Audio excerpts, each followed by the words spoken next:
Hi folks, you're with us today at your Pushback channel, and thank you for joining this radio live stream.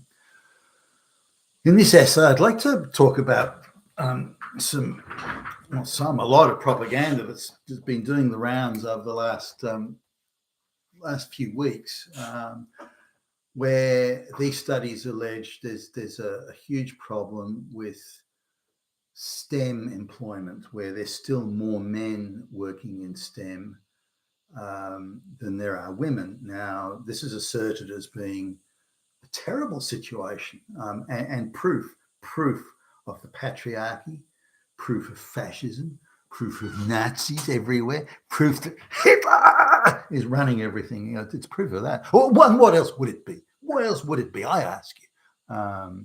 So, in spite of all the affirmative action program, in spite of all the free passes, all the free degrees that are given to minorities and women, in spite of all of this, men are still in the majority. So that's proof of evil, Hitler. Now, let's just have a look at the. So here's one I'm looking at now. So they're looking at STEM generally, but this is a subsection here on tech roles like computer programming and coding, that sort of stuff. That's sort of the subpart here. Now they're saying this is an even bigger problem than just STEM generally.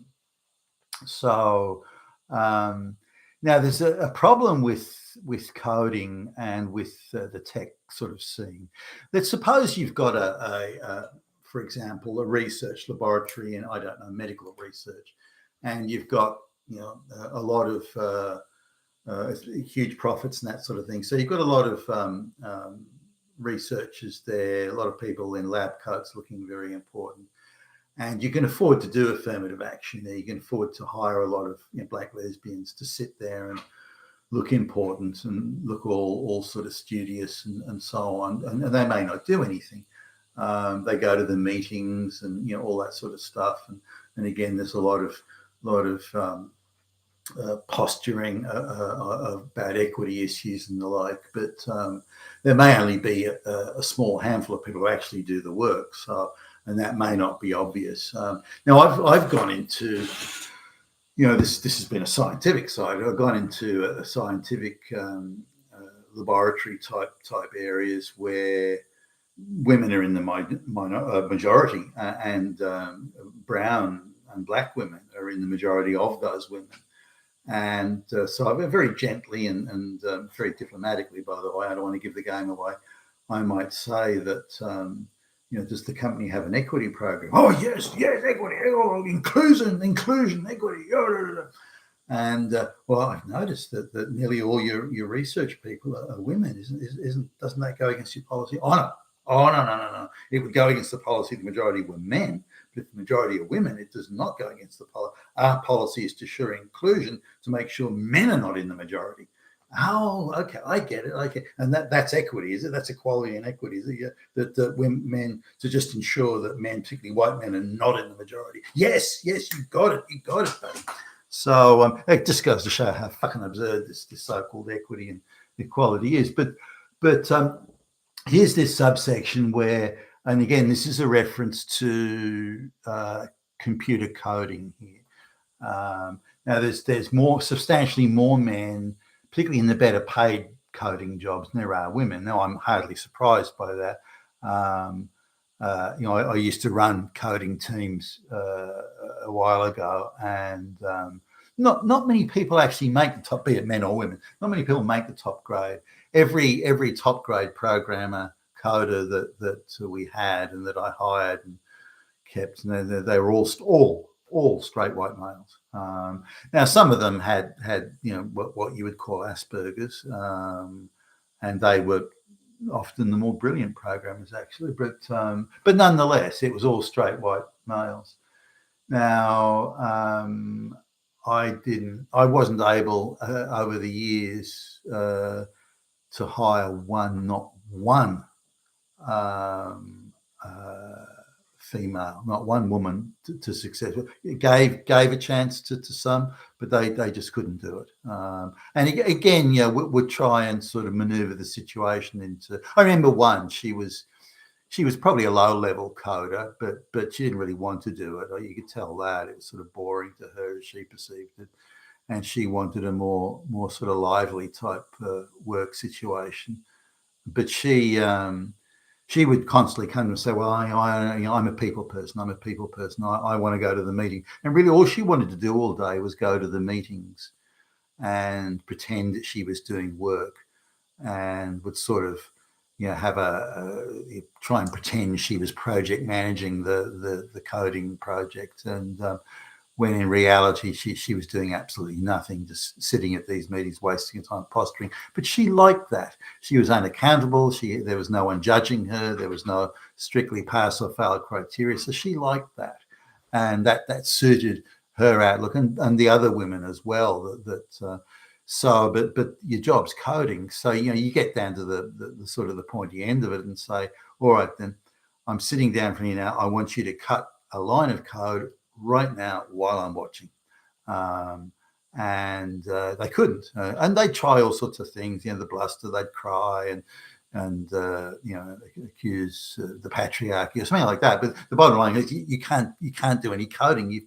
You've applied for a job to be a coder. You've been hired as a coder, but you can't code. That's the bottom line here.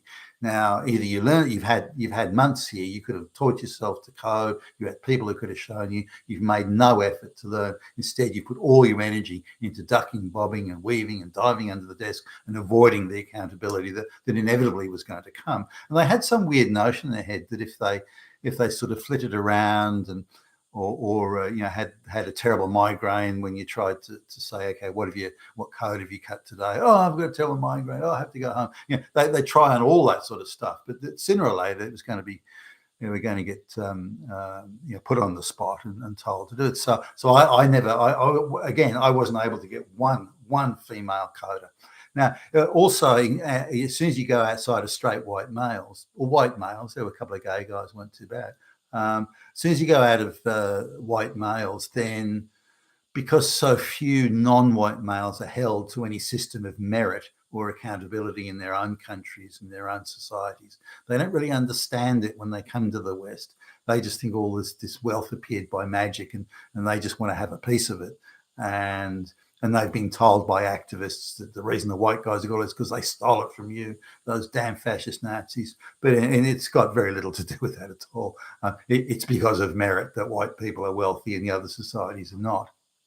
So I find, particularly people from the subcontinent, I hire them, because they come with absolutely impeccable credentials, triple PhDs in computer science from University of Bombay or something, or Bangalore or wherever, and well, I don't think it's called Bombay anymore. So they had all these credentials, but they sit down to do coding, and they can't do anything. The whole thing's bullshit. They bribed, they're Brahmin set, and they bribed the people in the college to get the degree. They come from a prestigious family, prestigious people, and don't work. They don't have to work. Their social position exempts them from work and accountability, that sort of thing. And they come with that attitude to Australia or to the West, and I found they were fucking useless as coders.